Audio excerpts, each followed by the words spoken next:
If you are wondering if you can find Madden NFL 26 on EA Play subscription, then the answer is yes. You can actually use your EA Play subscription in order to play Madden NFL 26. Of course, this depends on the description itself, whether you have EA Play or EA Play Pro.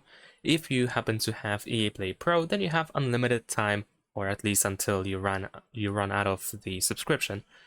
So you can play the full game as a part of your subscription. However, if you have the standard EA Play subscription, then in that case you can only play the 10-hour trial version of the game.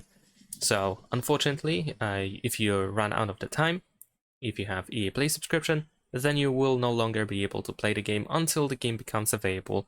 The full game will become available in the future for the EA Play standard subscription.